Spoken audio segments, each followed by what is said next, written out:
Então, nesse processo, o meu despertar maior, já citei aqui, para não ficar repetitiva, foi se transformar dessa mulher tola, né? Eu acredito que Deus ali naquele processo de dor, ele arrancava de mim uma casca podre, vamos dizer assim. Ele tirava realmente o que eu não conseguia enxergar, mas que não era de Deus, né? Todo esse orgulho, como você falou, soberba, né? Arrogância, prepotência.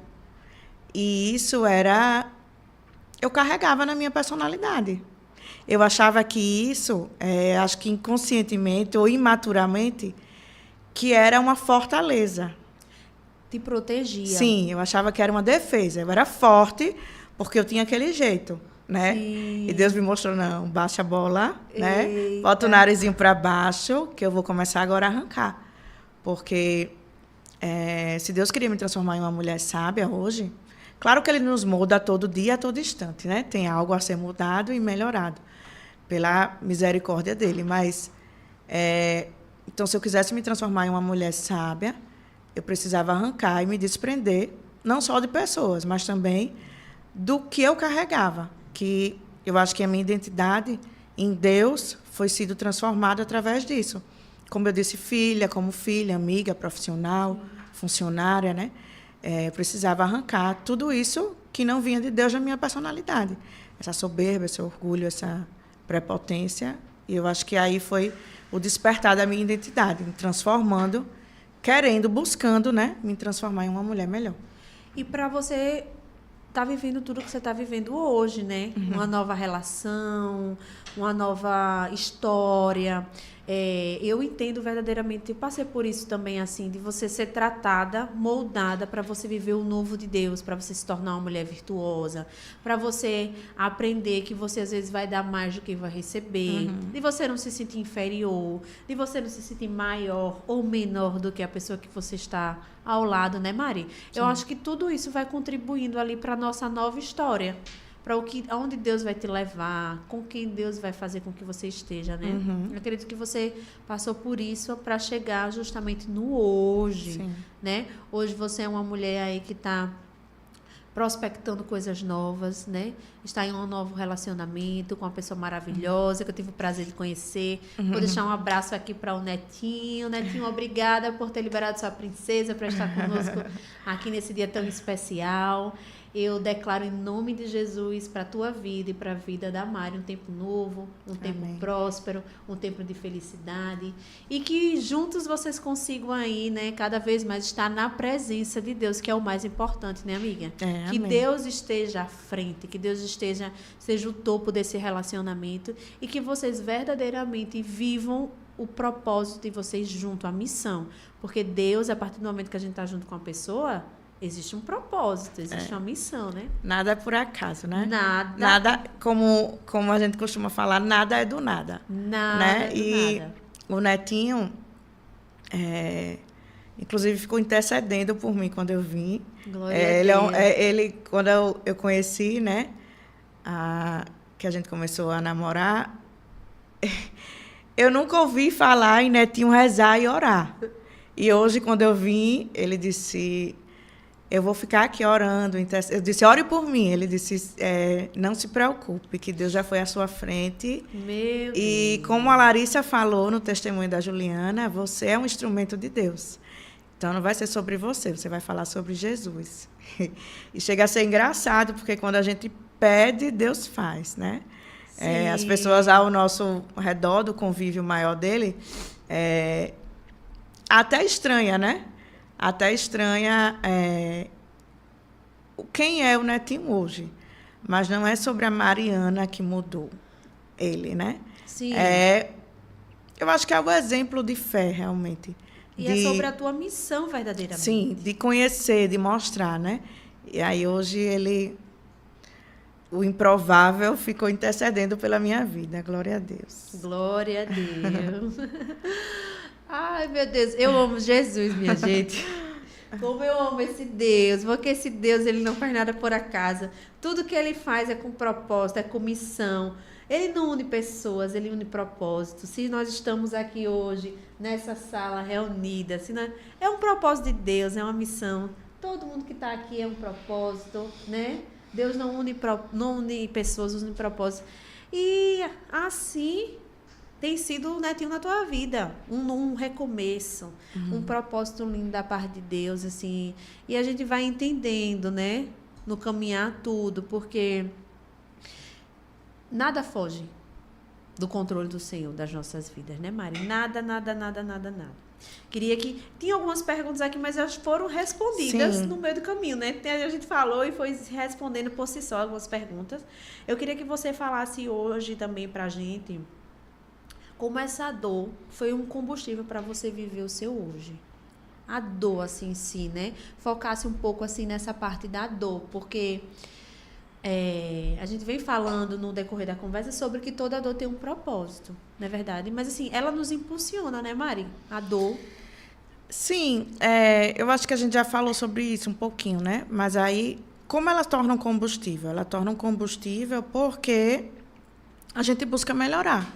Quando você consegue entender que é sobre a sua melhora e o seu crescimento pessoal, espiritual, isso se torna esse combustível de você querer sempre ser uma pessoa melhor e deixar e depositar essa confiança para que Deus faça, né? Transforme você nessa pessoa melhor.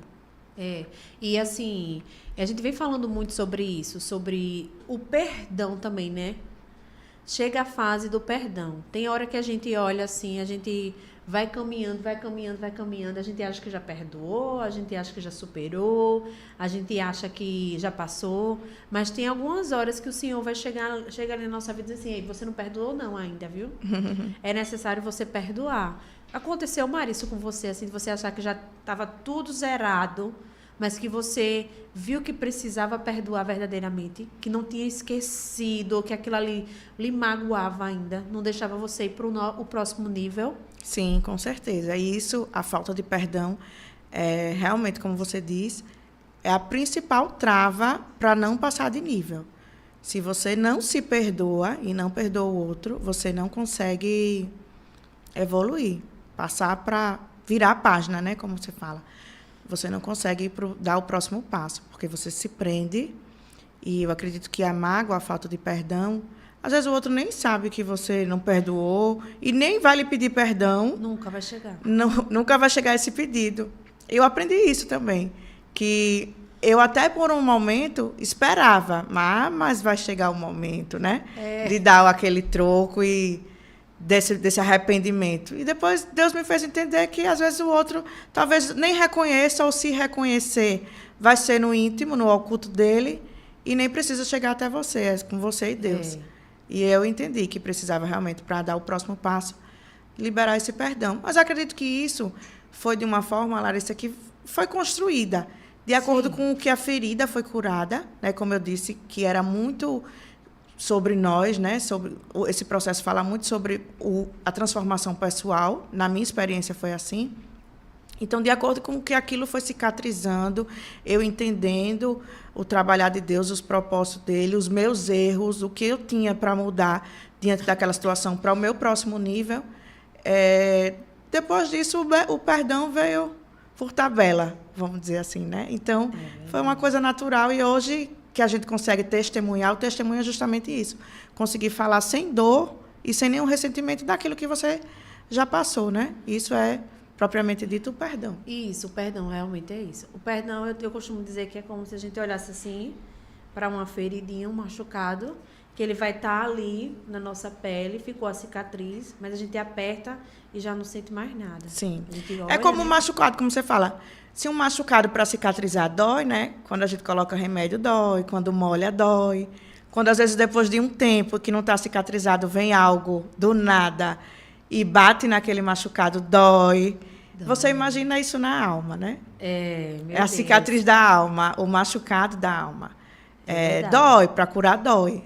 Porque a ferida é muito mais profunda. É muito mais profunda. Mas aí, quando eu entendo que a ferida da alma, com Deus, claro, quando ela é curada, cicatrizada, não fica nem marcas. né? Porque é na nossa alma, então não deixa nem marcas. Verdade. E a marca que deixa é uma marca de crescimento pessoal, maturidade, elevação mesmo de nível. É verdade. Eita, que conversa boa, minha gente. Conversa boa, maravilhosa. Eu quero te falar, Mari, que eu te admiro demais. Eu admiro a mulher que você se transformou. Eu admiro a forma que você deixou que Deus entrasse na sua vida verdadeiramente e botasse tudo no seu devido lugar. Admiro você pela sua obediência a Deus, por ouvir verdadeiramente a voz do Senhor. Quero te falar que você continue firme, que existe um tempo novo para a tua vida. Amém. Verdadeiramente existe um tempo novo para a tua vida. Um tempo onde tu vai se dedicar para os teus verdadeiramente, para a tua casa, para a tua família. Está chegando esse tempo. Eu estou aqui conversando com você e Deus está falando para te dizer, se prepare. Se prepare para coisas grandiosas que Deus vai colocar nas tuas mãos para tu viver, para tu cuidar verdadeiramente. E tu vai viver algo novo, algo especial, já está vivendo, né? Mas assim, algo que tu vai pegar a tua energia toda e dedicar ali, e tu vai ver frutos, e tu vai colher tudo aquilo que muitas vezes tu fez na vida do outro, das suas amigas, das pessoas que estavam próximas de você, você vai colher dentro da sua família, dentro da sua casa. Chegou o tempo dessa colheita, né? E eu tenho algo para te dizer mais. Cada vez mais obedeça, cada vez mais renuncie, cada vez mais entregue ao Senhor, que Ele muito há de fazer ainda na tua vida, na tua história, na tua casa, nos que Deus colocar ao seu redor, né? Porque assim, quando a gente tem algo muito enraizado, assim, de ser, a gente tem que entender que onde nós venhamos a pisar, Deus vai continuar fazendo. Sendo que quando a gente entende o nosso propósito verdadeiramente, a gente age diferente. Nada que está ali ao nosso lado, ao nosso redor é empecilho. Muito pelo contrário, começa a ser a ferramenta. Eita, eu estou aqui nesse local, mas está todo conturbado. Essa aqui é a ferramenta certa para eu trabalhar, né? E agora, assim, cada vez mais Deus vem te mostrando o teu propósito, a tua missão, para que você foi chamada. Então, fica mais fácil, né? Verdade. Quando a gente entende o nosso chamado verdadeiramente, fica mais fácil para a gente combater com as armas espirituais aquilo ali. Que às vezes a gente está num local, as forças são tão contrárias para a gente não ficar ali, para a gente não permanecer, para a gente não seguir em frente. Por quê? Porque tem milagre. Sim. Porque tem promessa para ser cumprida, porque tem algo novo, porque tem libertação, tem cura. Tem propósito. Tem propósito. E apenas a nossa presença bem posicionada em um local é uma arma poderosa na mão de Deus. Como você falou, que Deus me usava como uma pena, né? Sopra e vai para um canto, depois sopra e vai para outro lado. Você sabe que hoje, né, o que eu vivo, Ele me levou para um outro lado, uma outra terra, né? Isso. Eu convivo hoje em uma outra cidade, que Deus me plantou, né? Que foi Deus que me colocou naquele lugar. Foi Ele. Fazia parte do processo, do propósito dele, me plantar, soprar a pena, né? Para aquela cidade, para aquela outra terra. E me colocou no seio daquela família. Hoje eu tenho um convívio com uma família que não é a minha, mas sentimentalmente é a minha segunda família. Sim. E que eu estou ali exatamente para cumprir esse propósito, né? Deus me mostrou, me fez entender. Todos nós temos um propósito. Muitas vezes a gente só não consegue entender, enxergar, aceitar. Isso. Né? E ali concretizou o propósito que Deus tinha para a minha vida, que era justamente apresentar a Deus, como você disse, a todos os do meu convívio, e levar um pouquinho de Deus e aproximar todos eles, né?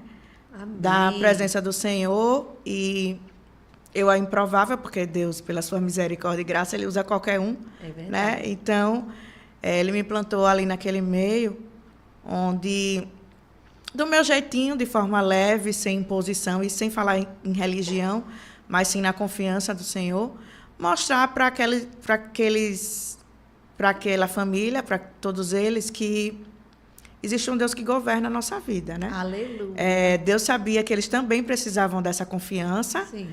Apesar de cada um com sua fé, do seu jeito, Deus sabia que eles precisavam de um revestimento. É verdade. Espiritual, assim. Alguém que desse um exemplo ou um empurrãozinho de que precisa confiar e buscar mais. Mostre para ele que confia, que ele faz. Então, ele sabia as guerras que iam ser enfrentadas. E ele me colocou ali no meio para justamente cumprir esse propósito, que não é outro a não ser levar um pouquinho de fé a mais para todos eles. Amém. Glória a Deus. Glória a Deus. É isso.